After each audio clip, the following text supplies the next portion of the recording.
हम मर रहे इधर, कौन देख रहा है? हम लोगों को क्यों नहीं देख रहे हो? उनको ये बच्चे को चलने के लिए लायक रखने के लिए फिजियोथेरेपी करवाना पड़ता है। कोई सेंटर नहीं है वो इंडिया में। इधर नॉर्थ वाला तमिलनाडु जाना पड़ता है। कौन देखता है बच्चे लोगों का? क्यों नहीं देखता है गवर्नमेंट? हर दिन ये सोचते रहते हैं सारा बच्चा हमारा है ना जीने की आस तक छोड़ दिया है। उसका बर्थडे है 25 तारीख को, तो कह रहा मम्मा मुझे बर्थडे नहीं मनाना, मुझे जीना ही नहीं है इस दुनिया में। वो बिल्कुल नहीं जीना चाहता सर, बिल्कुल वो जीना नहीं चाहता। उसको देख देख के ना हम इतने परेशान है, ना किसी चीज़ में मन लगता ना कुछ। आंखों के सामने अपने बच्चों को कमजोर होता देखते हैं। एक एक दिन हम ये सोच के निकालते हैं क्या वो दिन आने वाला है, और बड़ी मुश्किल से अपने आंखों संभाल के रात को जब उठते हैं तो बच्चे के आंख लगा देखते हैं कि सांस चल रही है या नहीं। कहीं ना कहीं दिल में दर्द है कि हमारी सरकार हमारे बच्चों का दर्द क्यों नहीं समझ रही।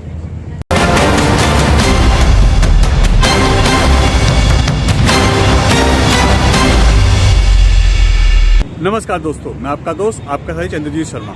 इस समय हम खड़े हैं इंडिया गेट पे, और यहाँ से चंद कदम की दूरी पे ही राष्ट्रपति भवन है और साथ ही साथ संसद भी है। इस समय संसद सत्र भी चल रहा है और 26 जनवरी की तैयारियां भी चल रही हैं। मगर हम आपसे एक जो अब खबर दिखाने जा रहे हैं उसके लिए एक रिक्वेस्ट जरूर करेंगे कि कृपया करके इस खबर को ज़्यादा शेयर करें, ताकि सरकार तक ये बात जरूर पहुँचे। क्योंकि ये जो माँ बाप हैं, इनका दुख अगर आप नहीं समझेंगे तो कौन समझेगा। अगर इनका दुख सरकार तक पहुंचता है, पीएम मोदी तक पहुंचता है, जिसके लिए ये लोग कई 100 किलोमीटर की यात्रा करके अपने बच्चों के साथ यहाँ आए हैं, तो हमारी आपसे बार बार रिक्वेस्ट है कि यह खबर जरूर शेयर करें, ताकि इसका असर हो और सरकार भी जागे और इन बच्चों को इनका हक मिले, इनको इलाज मिले और इनके माँ बाप के चेहरे पे भी खुशियाँ आए। तो आइए हम आपको खबर दिखाते हैं कि आखिर ये खबर है क्या। असल में भारत के हर कोने से यहाँ पे सैकड़ों की संख्या में माँ बाप अपने बच्चों को लेकर आए हैं, और आप मेरे पीछे देख सकते हैं कि बड़ी संख्या में यहाँ पे बच्चों के साथ माँ बाप आए हैं। इनका आने का कारण एक ही है कि इनको एक ऐसी बीमारी है जिसमें बच्चे जन्म से ही अपनी जो उनकी नसों की क्षमता होती है, जिससे वो खड़े होते हैं, बोलते हैं, काम करते हैं, वो कहीं ना कहीं कमजोर होती हैं। और इसके बाद जब ये बड़े होते हैं तो इनकी नसें, इनके शरीर इनका साथ छोड़ने लगता है, जिससे डॉक्टर भी हाथ खड़े करते हैं। उनका साफ कहना होता है कि ये बच्चे आगे चल के पूर्ण तरीके से अपना जो फिजिकल एक्टिविटी है वो नहीं कर पाएंगे। अब ऐसे में उन माँ बाप पे क्या बीतती होगी कि उनका बच्चा जिससे वो इतना प्यार करते हैं, जिसके लिए वो कहाँ कहाँ गए, मंदिरों में पूजा की, अर्चना की, भगवान से प्रार्थना की, और उसके लिए ही दिन रात मेहनत करके कमा रहे हैं ताकि अपने बच्चे को अच्छे से परवरिश दे सके। मगर जब यह बीमारी उनको पता चलती है तो उनके पैरों तले जमीन निकल जाती है, क्योंकि इसका इलाज ना अभी तक आया है और ना ही इसका इलाज इनको मिल पा रहा है। आइए इनसे हम बात करते हैं कि आखिर ये बीमारी है क्या, इन बच्चों को ये बीमारी कब से हुई और इसका इलाज क्या है, कैसे है और इनकी मांग क्या है। आपको अब एक चीज दिखाते हैं कि ये बीमारी है क्या। ये बच्चा 6 साल का है। इसके बाद यह बच्चा अब धीमे धीमे किस कंडीशन में पहुंचेगा जब बड़ा होगा। यह बच्चा 8 साल का है। आप इस बच्चे की कंडीशन देख सकते हैं। आप देखिए ये बच्चा चल रहा है किस तरीके से। ये 8 साल का बच्चा है, और इन्हीं के जिस बच्चे को हमने दिखाया था ये 6 साल के हैं, इनके बड़े भाई हैं ये 10 साल के हैं, और अब ये व्हील चेयर पे आ चुके हैं। यानी आने वाले समय में जो इनका छोटा भाई है वो भी इसी कंडीशन में आ जाएगा। तो आप सोचिए, जब इंडिया चांद पे जा सकता है, जब यहाँ पे कोरोना की वैक्सीन कुछ महीनों में बन सकती है, तो ये बच्चे जो इस इलाज के लिए अपनी डिमांड रख रहे हैं, अपनी मांग रख रहे हैं, जो इससे काफी पीड़ित हैं, और अब तक पता नहीं कितने सैकड़ों हजारों की संख्या में बच्चों ने अपनी जान गंवाई होगी, क्योंकि यह अवेयरनेस अब निकल के आ रही है। यह पेरेंट्स अब बाहर आए हैं जो आज यहाँ अपनी मांग को लेके आए हैं। मगर कई लोग ऐसे हैं जो यहाँ पहुंचे भी नहीं हैं, जो लोग बताते भी नहीं हैं कि ऐसी कोई बात है। अब ये देखिए, ये बच्चा भी कितने साल का बच्चा है? ये 8 साल का बच्चा। ये 8 साल का बच्चा है। ये देखिए, इसको चलाइए जरा। ये देखिए, बोलना आपको, ये 8 साल के बच्चे हैं। 7 साल का और अब आप सोचिए इन माँ बाप के ऊपर क्या बीतती होगी कि उनका बच्चा जब पैदा होता है तो स्वस्थ होता है, मगर जैसे से वो बड़ा होता है उनको पता चलता है कि बच्चे के साथ दिक्कत क्या है, और 18 साल तक आते आते उस बच्चे की ये कहें कि वो मौत के मुंह में समाने लगता है। ऐसे में इन माँ बाप पे क्या बीतती होगी। अभी एक पेरेंट्स ने बताया कि किस तरीके से उनका एक एक दिन एक एक रात यहाँ गुजरती है, किस तरीके से होता है। ये इनके माँ बाप से फिर बात करते हैं। सर, कैसे गुजरती होगी आप लोगों की ऐसी? हमारी हालत ऐसी है कि हमारा बच्चा रात भर सोता है, करवट बदलने के लिए हमें एक जगह का कभी रजाई के लिए, कभी खारिश होती है हाथ पे, कभी उस पैर पे खड़े के लिए हमारे को इधर उधर उठना पड़ता है बार बार। रात भर हम सोते नहीं बच्चे के लिए, सारी रात जगह रहते हैं बच्चों के लिए। बिल्कुल इतने परेशान है कि कुछ बता नहीं सकते। डॉक्टर दवाई हमारे पास कहीं से कोई दवाई का इंतजाम नहीं हो पा रहा है, और बच्चे कहते हैं कि हमारे को जीना है, कैसे जिएंगे जब हमें दवाई ही नहीं मिली सरकार से। आप लोग अपने बच्चों के लिए पल पल मरते होंगे। बहुत ज़्यादा परेशान होते हैं क्योंकि एक बच्चा है हमारा, ये जैसे लेटना उठना हम रात को भी देखना पड़ता है हम इसलिए बहुत ही परेशान रहते हैं। हर दिन सोचना ये तिल तिल करके बंदा नहीं मरता, ऐसे मरते हैं हम रोज के, नहीं आज ये होएगा आज वो होएगा, लेकिन सरकार है कि सुनती ही नहीं है हमारी। हम बहुत यही कहते हैं सरकार से कि इसकी दवाई, हर चीज़ की दवाई बनी है ना, तो इस चीज़ की दवाई क्यों नहीं बना रही है सरकार, और सुनती भी नहीं है। आप कहाँ से आए हैं? मैं तिलक नगर से। आप दिल्ली से ही हैं। हाँ जी। कभी आपने केजरीवाल सरकार से बात करने की कोशिश की इस पे? सुनते ही नहीं है, हर जगह जाते हैं कोई जाने वहाँ नहीं कहते हैं कि वहाँ देता, तो पहुँच के फायदा नहीं, वहाँ तो गेट के बाहर आके देखिए, बाहर निकाल देते हैं। वहाँ देखा भी नहीं जा रहा है। न दिल्ली सरकार सुन रही है, मतलब न स्टेट सरकार सुनती है न केंद्र सरकार सुनती है। हाँ। कुछ इलाज नहीं हमारे बच्चों का, कोई आराम नहीं, किसी चीज़ की सुविधा नहीं है हमारे। ना इन बच्चों को हम पढ़ा सकते हैं ना हम कुछ करा सकते, कुछ मतलब बच्चों का कोई सुविधा ही नहीं है, सरकार कुछ नहीं सोचती इन बच्चों के बारे में। आप देखिए, ये वही बच्चे हैं जिनके माँ बाप यहाँ पे प्रधानमंत्री मोदी से यह अपील करने आए हैं कि इनके बच्चों को इलाज मिले। यह भी राष्ट्र की धरोहर है। आने वाले समय में इनमें से भी कई बच्चे, अगर उनको इलाज मिलता है तो वो देश का नाम रोशन करेंगे और काफी कुछ कर सकते हैं, वो भी देश के लिए, समाज के लिए और अपने परिवार के लिए। आज सैकड़ों की संख्या में यहाँ पे लोग आए हैं, मगर इनको यहाँ परमिशन नहीं है क्योंकि 26 जनवरी की तैयारियां चल रही हैं। पुलिस इनको इकट्ठा यहाँ बैठने नहीं दे रही और कहीं पे भी इनको जाने की मनाही है। ऐसे में यह लोग करें तो क्या करें। सैकड़ों किलोमीटर की यात्रा ये लोग कवर करके आए हैं और अपने बच्चों के साथ इनकी हालत देखिए इन बच्चों की। अब आप सोचिए कि ये बच्चे इतनी लंबी लंबी यात्रा करके यहाँ तक कैसे पहुँचे हैं। इनको वैसे भी स्पेशल ट्रीटमेंट की जरूरत होती है, मगर इनका इलाज कहीं पे भी संभव नहीं हो पा रहा। आइए हम इनके माँ बाप से बात करते हैं कि आखिर दिक्कत क्या आ रही है और इन बच्चों की क्या डिमांड है, ये क्या पीएम मोदी से अपील करना चाहते हैं। जी सर, नाम बताएं। क्या? मेरा नाम दिनेश कुमार है, मैं अम्बाला से आया हूँ, हरियाणा से जी। हम लोग ना काफ़ी सालों से अपने बच्चों की दवाई के लिए लड़ रहे हैं। मेरे 2 बच्चे हैं, एक बेटा और बेटी। हाँ। दोनों इस बीमारी से ग्रस्त है। हाँ, ये बीमारी है क्या? ये सर मस्कुलर डिस्ट्रोफी बीमारी है जी। इसमें बच्चा पैदाइशी तो ठीक होता है, 5-6 साल तक नॉर्मल बच्चों की तरह होता है। जैसे जैसे उम्र बढ़ती जाती है बच्चे की मांसपेशियां कमजोर होती जाती है।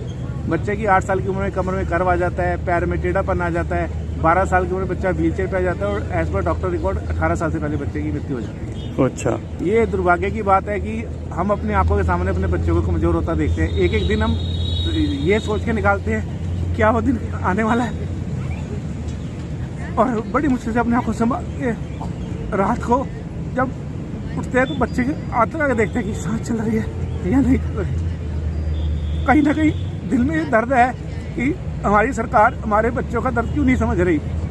ये बच्चे उन्हीं के हैं, राष्ट्र देश हमारा है, सरकार हमारी है, बच्चे सरकार के, क्यों फिर सरकार हमारे बच्चों को देखा कर रही है। इस दर्द को देख के बड़े बड़े लोगों की आंखों में आंसू आ जाते हैं, सरकार की आंखों में आंसू नहीं आ रहे। और बड़ी विडम्बना है, हम लोग हाई कोर्ट जा चुके हैं, हाई कोर्ट में हम लोगों ने केस कर दिया, सुप्रीम कोर्ट जा चुके हैं, जंतर मंतर पे 2 दिन का धरना दे चुके हैं, अमित शाह जी के हाथ में खुद लेटर दे चुके हैं, स्वास्थ्य मंत्री जी को लेटर लिख चुके हैं, एक दिन में हजारों मेल कर चुके हैं, ट्वीट कर चुके हैं। पता नहीं सरकार कहाँ सोई हुई है, किस दिन का इंतजार कर रही है।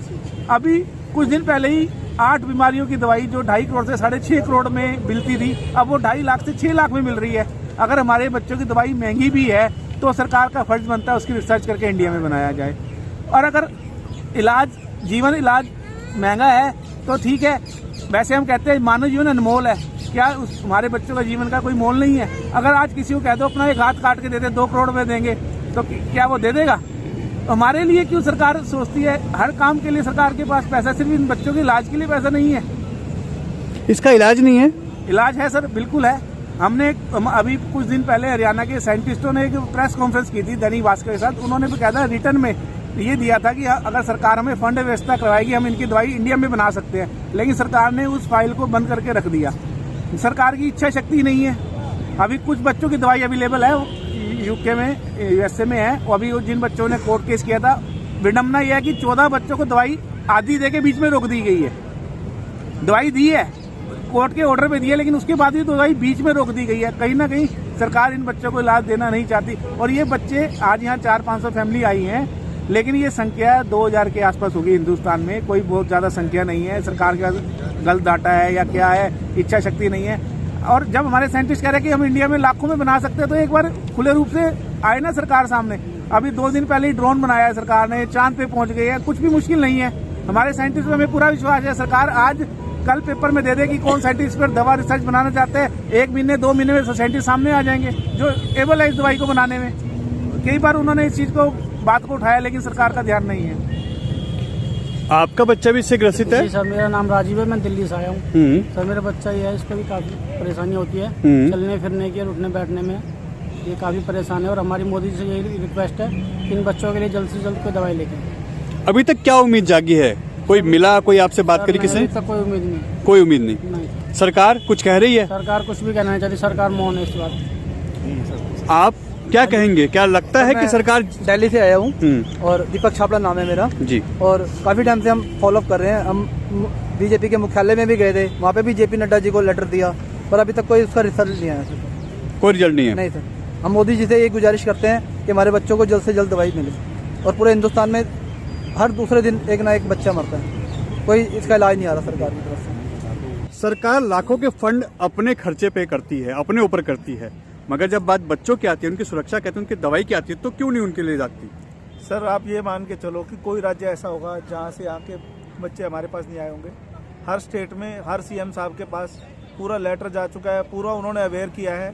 बाकायदा उन्होंने अपने अपने मंत्रालय से मोदी जी के पास ये गुहार लगाई है कि हमारे राज्य में इतने इतने बच्चे हैं, आप इनका इलाज कीजिए। और ऐसा नहीं है सर कि इसका इलाज अवेलेबल नहीं है सर। हाँ, ये जरूर है कि महंगा है, विदेशों में है। भारत सरकार चाहे तो जैसे कोविशील्ड कोवैक्सीन बन सकती है, ऐसे ही ये दवाई भी भारत में बन सकती है और कुछ चंद लाखों में बन सकती है सर। ये कई करोड़ों रुपए का इलाज इतना महंगा इसलिए है क्योंकि अमेरिका में और कई जगहों पे है सर।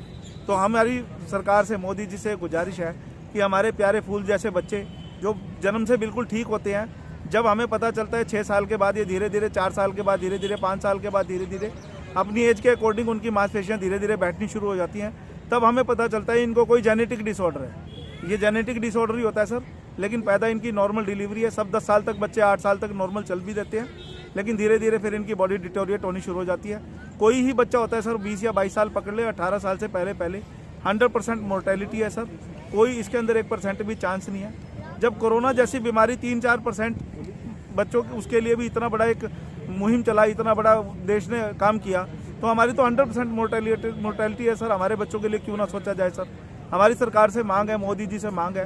भारत सक्षम है, 150 करोड़ देशवासियों का देश है और हमारे भारत के अंदर सारे मतलब हृदय वाले लोग हैं, दिमागी पुरुष हैं। एक भी व्यक्ति, एक भी साइंटिस्ट अगर दिल से अगर आगे मोदी जी आह्वान करेंगे तो इस दवाई को बहुत जल्द, चंद दिनों में ही बना के दे सकता है। तो हमारी मोदी जी से गुहार है, मोदी जी हमारे बच्चों के लिए कुछ कर दो, मोदी जी हमारे बच्चों के लिए कुछ कर दो, मोदी जी। सर कहाँ से आए हैं आप? सर मेरा नाम अरुण कुमार है, मैं कर्नाटक से आया हूँ। तो यहाँ हम लोग 450 से 500 लोग अगर इकट्ठा हुए हैं कि हम लोग DMD बच्चे लोगों का पेरेंट्स हैं, कोई इधर बाहर से आदमी कोई नहीं है, तो सब लोग हम ग्रसित हैं। हम लोग बहुत तकलीफ में हैं। हम गवर्नमेंट से ये मांग रहे हैं कि इसका एक इलाज निकाले। जीन थेरेपी बोल के एक ट्रीटमेंट आती है, तो उसको इंडिजीनियस बनाए। हमारा साइंटिस्ट बहुत सक्षम है, तो उसको फंड दे दे। फंड देखिए, जैसे अभी देखिए श्रीलंका जब दिवाली हुआ तो उसको करोड़ों में पैसा दिया और अफगानिस्तान में पैसा दिया। अभी गाजा और पैलेस्टीन में वार चल रहा है, वहाँ मेडिकल एड भेज रहा है, तो हमारे बच्चे को क्यों नहीं देख रहा है? हम मर रहे हैं इधर, कौन देख रहा है? हम लोगों को क्यों नहीं देख रहे हैं? उनको ये बच्चे को चलने के लिए लायक रखने के लिए फिजियोथेरेपी करवाना पड़ता है। कोई सेंटर नहीं है वो इंडिया में।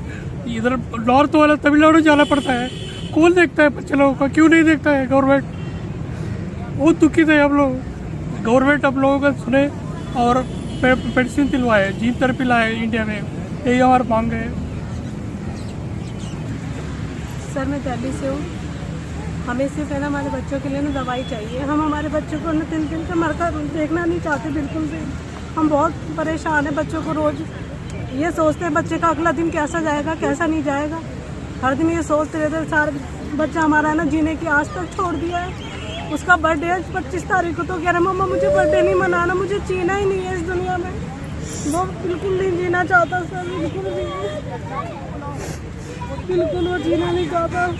उसको देख देख के ना हम इतने परेशान हैं, ना किसी चीज़ में मन लगता ना कुछ। अस्पताल जाते हैं तो वो भी कहते हैं कि इलाज आएगा आएगा, सुनते सुनते आ जाना। मेरे को 4-5 साल हो गए, लेकिन है ना हमारे बच्चों के लिए कुछ इलाज नहीं आया, कुछ भी नहीं, बिल्कुल भी। हम फरीदाबाद से हैं। हमारे बच्चे को DMD से वो है, मेरे बच्चे, मेरे को बस कुछ नहीं चाहिए। मोदी जी से मेरा यही रिक्वेस्ट है, मेरे बच्चे की दवाई। क्या कहेंगे आप?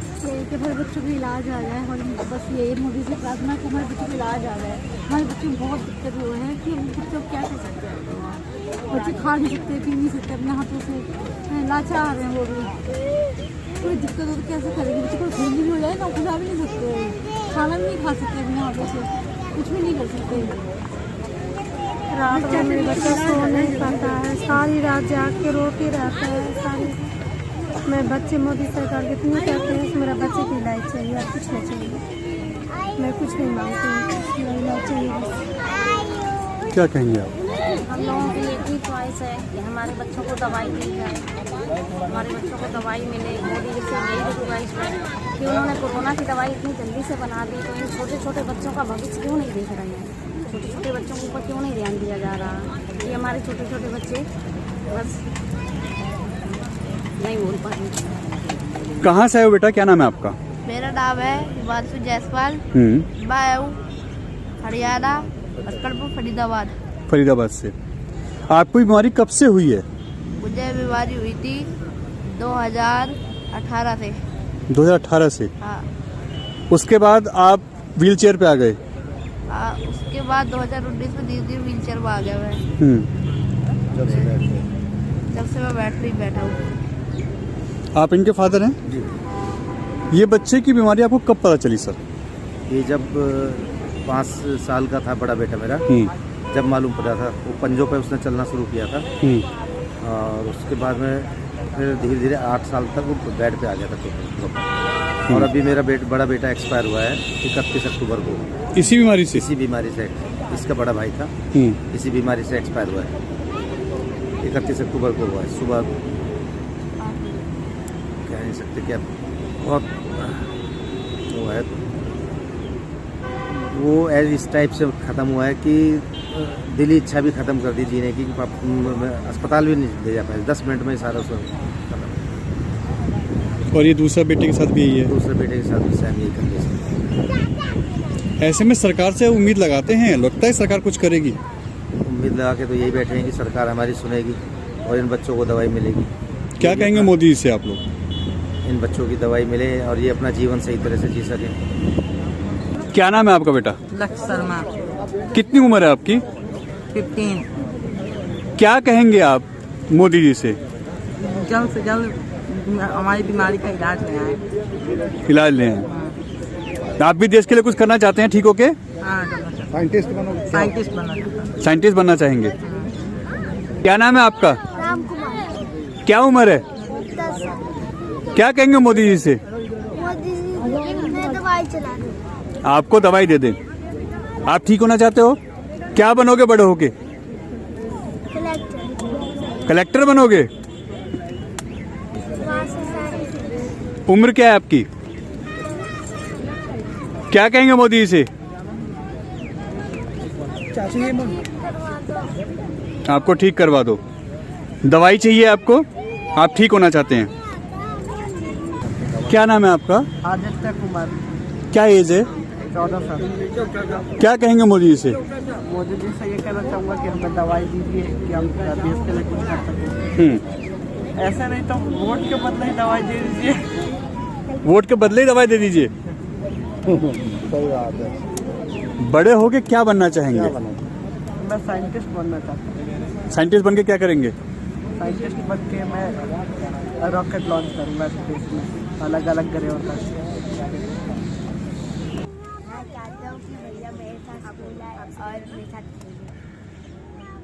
अब आप खुद सोचिए इन बच्चों पे क्या बीत रही होगी। कई पेरेंट्स ने अपनी आप बीती बताई कि उनके बच्चे भी जो बड़े बच्चे थे वो आज इस दुनिया में नहीं है और इसी बीमारी से वो ग्रसित थे। इन्होंने जब इसका लड़ने के लिए कानून का सहारा लिया तो दिल्ली हाई कोर्ट से करीब 62 बच्चों को फंड के लिए बोला गया। तब गवर्नमेंट ने उनको 50 लाख रुपए का फंड दिया, मगर उसमें कितना इलाज हुआ, किस तरीके से इलाज हुआ, ये आप भी सोच सकते हैं।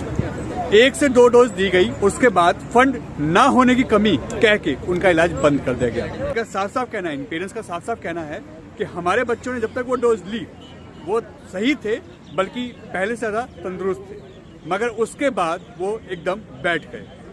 सरकार करोड़ों रुपए खर्च कर रही है, लाखों करोड़ रुपए अपने यहाँ से फंड रिलीज करती है दूसरे देशों की मदद के लिए, मगर अपने देश में उसके निवासी, उसके रहने वाले लोगों और उनके बच्चों के साथ क्या बीत रही है ये आप लोग खुद देख रहे हैं। साफ साफ कहना है कि अगर सरकार हमारे बच्चों का इलाज नहीं करवाती है, उसके ट्रीटमेंट नहीं देती है, तो ऐसी सरकार का हम क्या करेंगे? हम इनको वोट नहीं करेंगे। जो इलाज देगा वोट हम उसको करेंगे। और यह सिर्फ दिल्ली के लोग नहीं है, यह हर स्टेट के लोग यहाँ आए हैं और करीब 26-27 स्टेट के लोग यहाँ पे मौजूद हैं। अगर आप सोचिए ये लोग ऐसे ही ठान लेंगे तो सरकारों को वोट कौन देगा? सरकारों की जरूरत क्या है?